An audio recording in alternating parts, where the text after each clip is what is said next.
So we're pretty much done with the hardware. We got the motherboard, power supply, 3 hard drives here, 2 opticals up here, 2 SSDs back here. So now, I know we have the video cards, but we're going to leave that for last because of cabling, and obviously you guys will see that. So let's go ahead and work with cabling. So first off, we're going to go ahead and push this through that hole. So let's undo this zip tie and pull these guys back here. Alright, so up here we'll find 2 USB ports, one here and one here. Right over here is the front panel audio. Right here is the headers for the power button on the top, the reset button, the hard drive LED activity light, all that good stuff. So we'll go ahead and let's see. This is the USB. So that'll go right down here. I'm just planning ahead. USB will go here, front panel audio will go here. The LED lights and all that good stuff, we can put them here, but I want to see if we can put them here so they'll be more out of sight so we don't have cables running across here. Let's see, USB 3, the front panel headers go right here. So let's go ahead and do that. Alright. Front panel USB 3. I'm going to go ahead and put it right in here. It might work better here, but I don't know just yet. We're just going to push it in over here.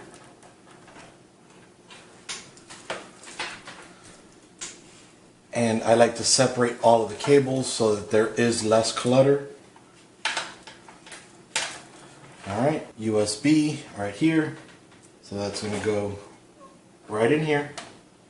And this one should be front panel audio. Yep, HD audio also goes right here. Now let's see how long these front panel headers are. This is power switch, power LED, reset. Alright, and then so there'll be less clutter, I'm going to go ahead and clip this little zip tie up here. Got to make sure you don't cut the cable, any of the cables. Alright, so I have all of the cables here for the front panel. So let's see if they'll work through here. Looks like they will. I like it when I make those cables long. Put them wherever you want. And then I'm going to tuck these cables over here just so they don't get in the way when I'm turning the case around. Alright. Actually, like I mentioned before, the USB 3 actually would be better if it went on the second one. So I'll go ahead and put that in here. This is actually a much better place than some other motherboards have.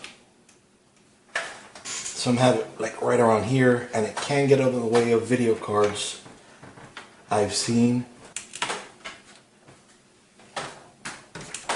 Make sure that's in there tight. It's in there good. Alright, and now the furthest out is the USB 2 ports. The audio. So I'm going to make sure that it's also the closest over here, just to keep everything far away. And then the HD audio is going to be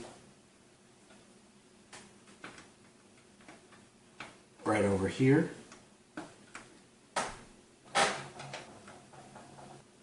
So I just realized this board right here has a TPM header, trusted trusted platform module.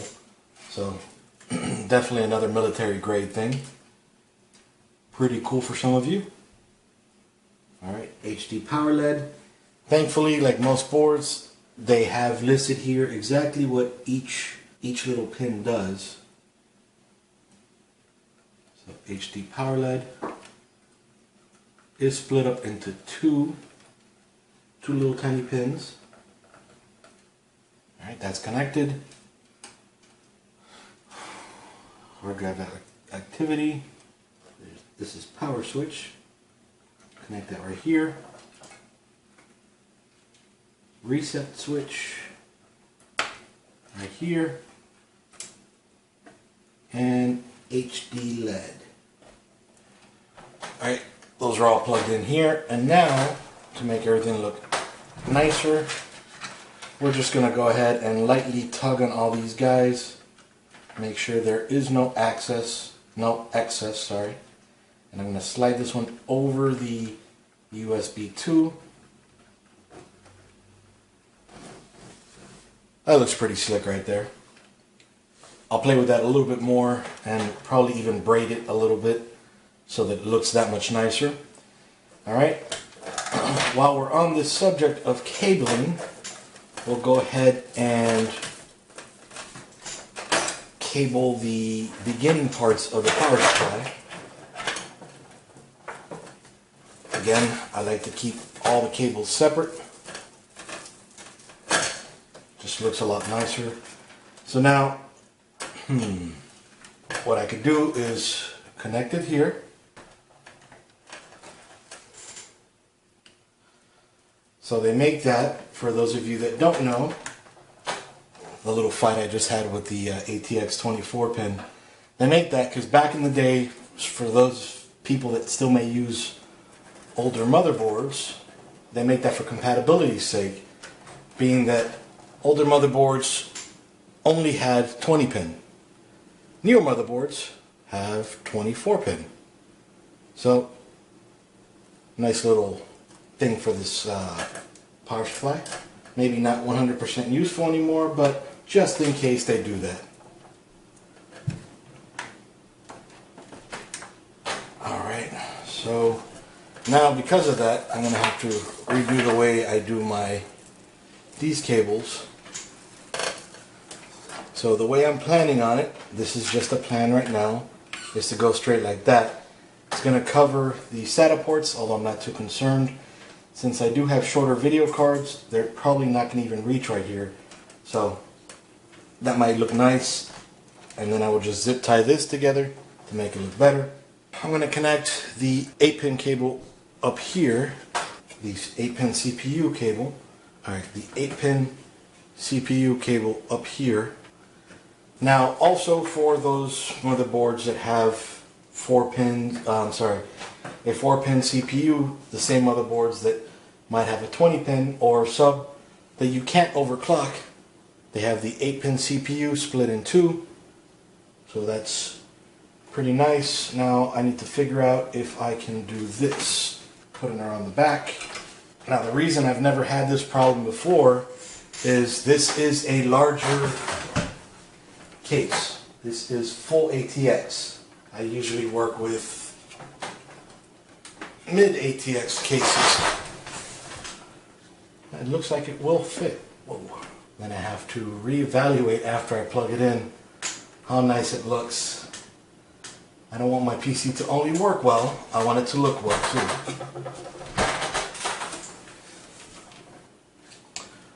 That may not work. I can just plug it in right there, that's not a big issue. But I want it to look nice and pretty.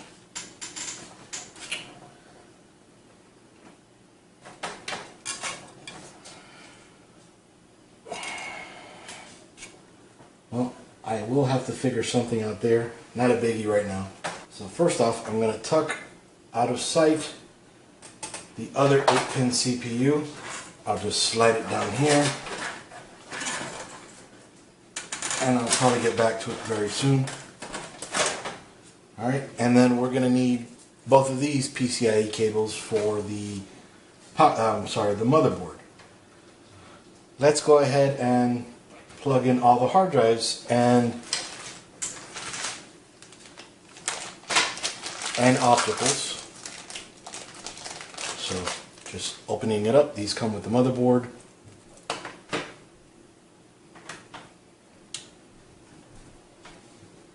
Start from the ground up.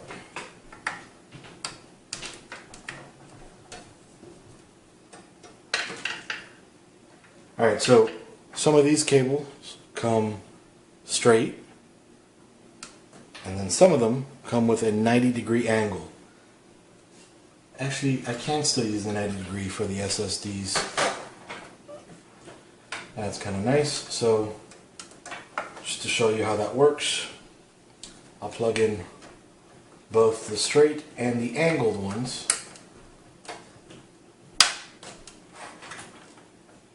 So the angled one would go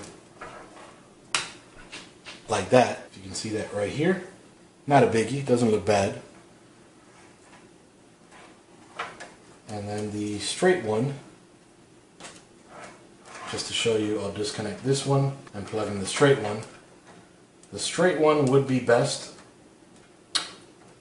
in this case, but see, just goes sideways right in here. Plug that one in, slide the excess out through here. For these, actually, because of the angle, it might be best to just come around through here and just connect it that way. So it kind of looks like it's just going straight across, which does look nice, my opinion. And then I'll do the same for this and just put it right on top. So if this guy's getting in your way. And then I'll connect it to the bottom hard drive, which is a little bit more difficult to see right here. So we'll go ahead and do what I mentioned before. Slide that in a tiny bit. And again, we could always pull it out, pull more out later.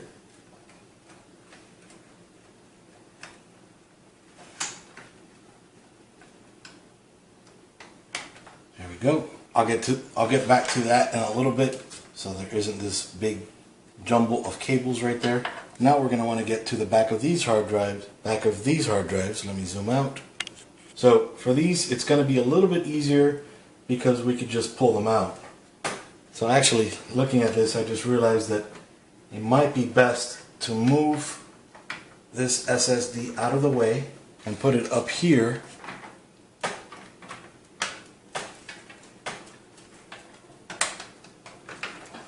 So that the hard drives right here are unobstructed, to make this cabling so much easier. So then for this guy, we'll just move it up here. There we go, it's connected. This is temporary, doesn't look that pretty right now. So what we'll do is we'll zip tie it back here so that the cables look a lot nicer, straight across. Done that many times before. And now we'll grab 2 more SATA cables.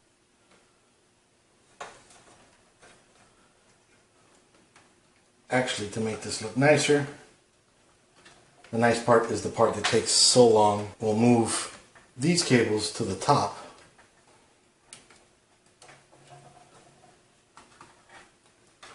You see, we can still make it look nice.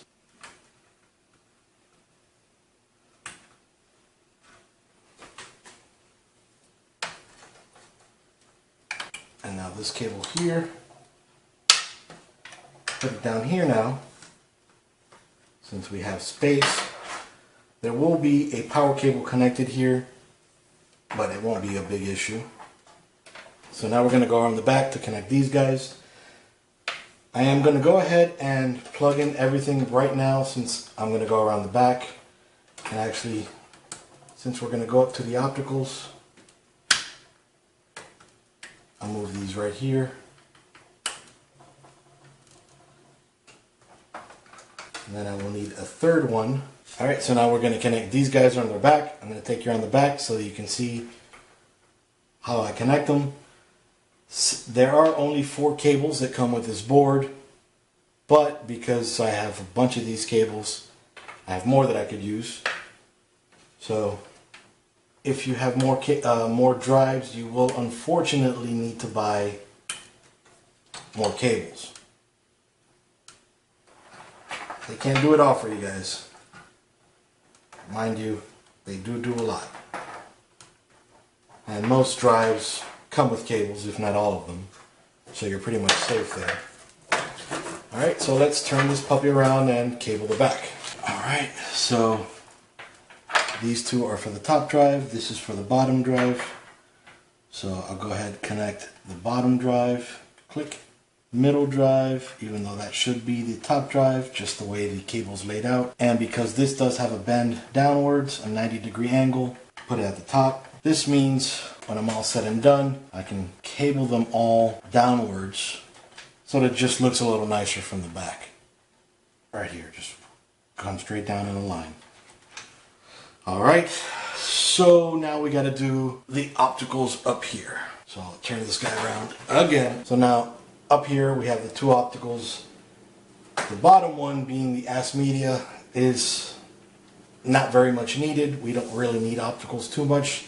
So I'm not too concerned about the speed, although they are 6 gigabit SATA, so they'll be just as fast. The opticals are slower. So it turns out the Asus cables, the Asus SATA cables, are a bit longer. So what I'm going to go ahead and do is plug one in here into the AS Media. Come around the back, hopefully I can. Go up, come around here.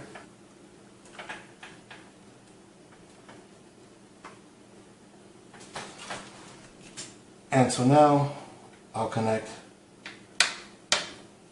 it on the top. Since it does have a 90-degree angle and it is longer, I can do that so it'll look a little bit nicer.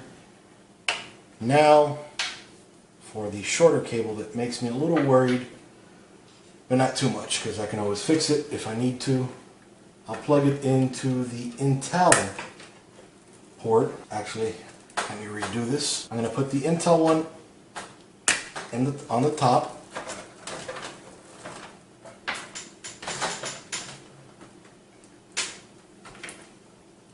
And this one, Asus one, on the top.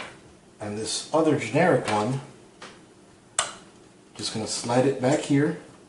Nobody knows, since it is a black case and a black cable, it's a little bit easier to be conspicuous. Alright, so you can see here, I've done that. The cable just went through the back, goes up.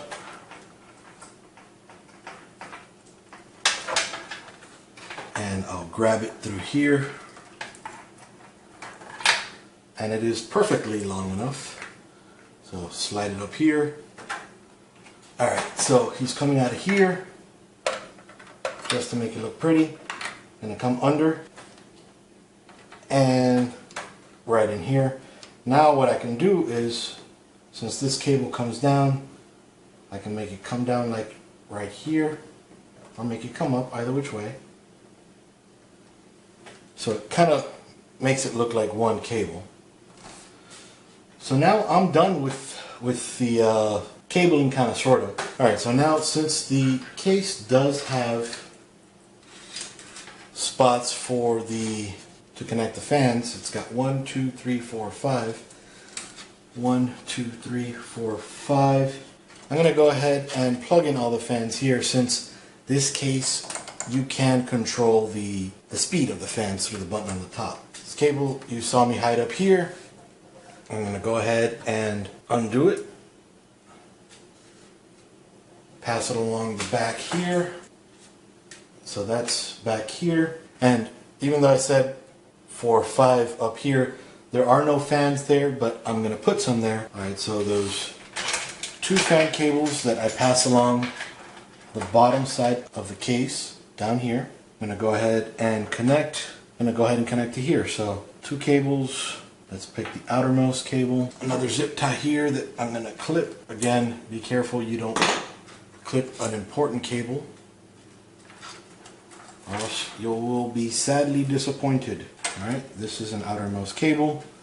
I'm going to go ahead, connect these guys here. Click. And then now grab the other one. Grab another outermost cable.